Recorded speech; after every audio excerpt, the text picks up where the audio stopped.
Bonjour et bienvenue dans cette vidéo d'explication des activités du lundi 18 mai. Donc après le rituel de la date en français et en anglais ainsi que le temps qu'il fait et le petit exercice de recherche quotidienne, donc il s'agit d'un petit problème. Donc il y a le texte de lecture qu'il fallait lire donc pour le lundi, Enquête au château fort 2, donc c'est la suite du texte précédent de la semaine dernière, un heureux dénouement. Donc le mot dénouement veut dire, alors si on donne un synonyme, une heureuse fin de cette histoire, par rapport à cette histoire. Donc si on prend les questions de compréhension, il s'agit cette fois de questions donc de recherche de sens de mots selon le contexte. Donc il ne s'agit pas de recherche d'information, mais de recherche de sens. Vous avez donc ici première question, d'après toi, que sont les mais?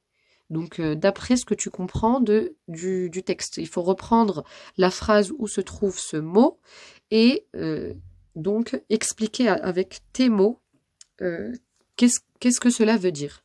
Donc d'après toi. Ensuite, d'après le contexte, donc d'après cette histoire, peux-tu expliquer ce que sont les saltimbanques, le pourpoint et un cachot?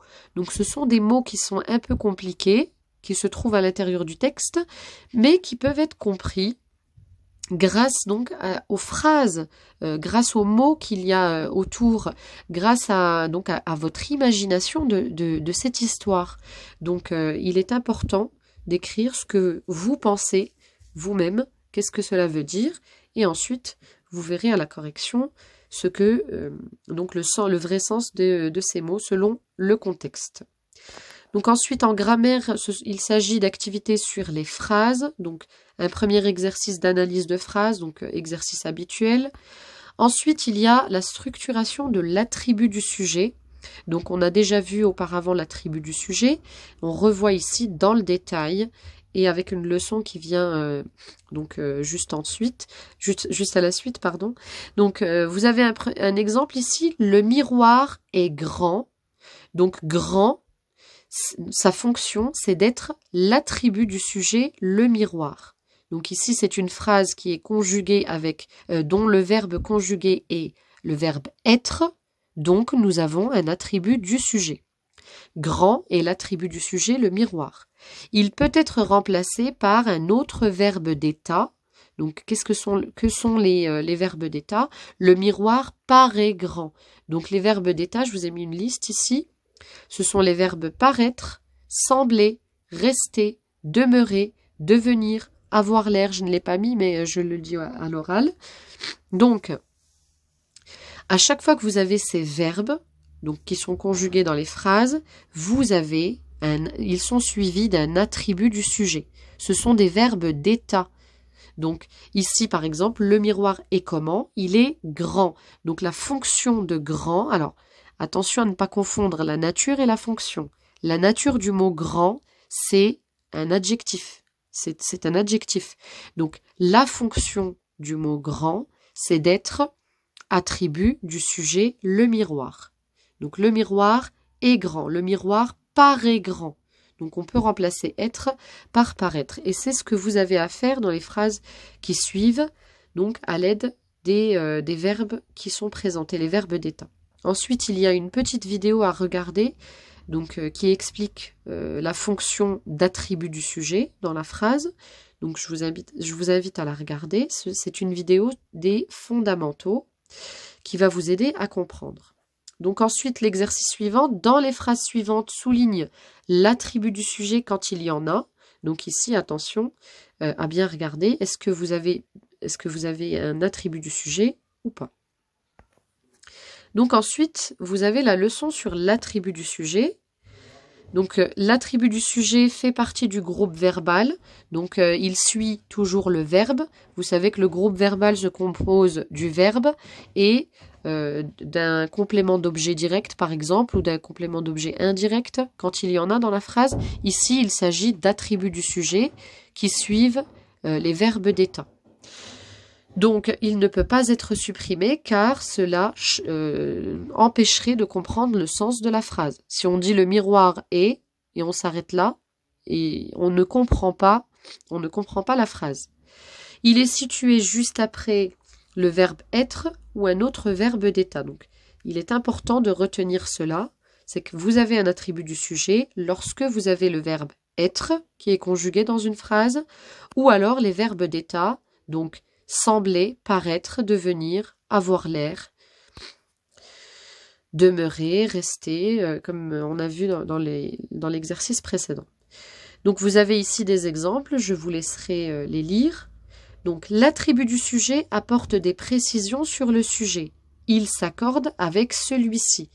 Bien sûr, vous avez des exemples ici. Le nez était long. Les bras étaient longs. Donc attention, quand on passe au pluriel, on a accord. Donc terminaison, la terminaison s'accorde. La terminaison du verbe s'accorde. Mais aussi, donc le mot qui est attribut du sujet s'accorde également. La jambe était longue. Les jambes étaient longues. Donc ensuite, en mathématiques, vous avez le calcul mental, ce sont des divisions par 5, puis par 50. Donc je ne m'attarde pas là-dessus, mais il faut simplement les faire mentalement. Vous avez un exemple ici qui est détaillé, je vous laisserai le lire. Et donc, à l'aide de cet exemple, faire pareil pour le reste, même pour les divisions par 50. Donc ensuite, en mathématiques, donc, il s'agit de produit d'un nombre décimal par un entier inférieur à 10, donc par un nombre qui est inférieur à 10.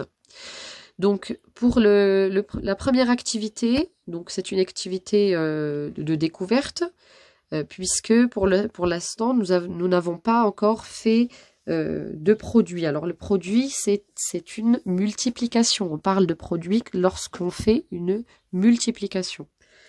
Donc nous avons déjà vu les sommes de nombres décimaux. Donc ici Mathilde veut construire des figures donc géométriques qui sont identiques. Elle part d'une première figure qu'elle a ici en haut à droite, dont l'aire est 3,84 décimètres carrés. Et elle veut construire 6 figures identiques qui ressemblent à cette figure. Donc c'est ce qu'elle fait et elle les empile ici donc à gauche, sur l'image à gauche. Donc vous avez la figure A, la B, la C, la D, la E et la F. Et elle veut savoir donc la surface totale que font ces 6 figures. Donc elle commence par faire une addition, 3,84 plus 3,84 plus 3,84 plus 3,84 et elle l'écrit 6 fois. Or, vous voyez que c'est long et vous savez que quand on a une addition qui est répétée plusieurs fois, il y a la multiplication qui vient en aide pour aller plus vite et pour écrire déjà beaucoup moins parce que là on multiplie par 6. On l'a 6 fois, on peut l'écrire 6 fois, mais si c'était donc 15 fois, ça serait beaucoup trop long à écrire, donc on multiplie. C'est pour ça donc, que vous avez en B 3,84 multiplié par 6, car on a 6 figures. Alors, j'attire votre attention sur le fait d'avoir écrit 6 juste en dessous du chiffre 3. Alors, attention, il faut écrire donc de cette façon, car vous multipliez par un nombre entier ici, par une partie entière. Vous avez 6, c'est un entier. Il n'y a pas de virgule, ce ne sont pas des dixièmes ou des centièmes ou des millièmes. C'est un entier, donc on le met bien en dessous de la partie entière du nombre à multiplier. Donc ensuite, alors pour poursuivre, il faut effectuer la multiplication donc habituellement, comme d'habitude, 4 fois 6, 4 multiplié par 6, vous écrivez le résultat, vous mettez la retenue, s'il y a une retenue, ensuite 8 multiplié par 6, vous mettez la retenue, vous écrivez le résultat, et la retenue si il y a une retenue. Alors ensuite, vous comptez, alors l'astuce est ici pour savoir où est-ce qu'on place la virgule. On compte le nombre de... On compte le nombre de chiffres derrière la virgule, ici il y en a 2, et bien dans le résultat, quand vous aurez complètement fini votre multiplication, il y en aura 2 également.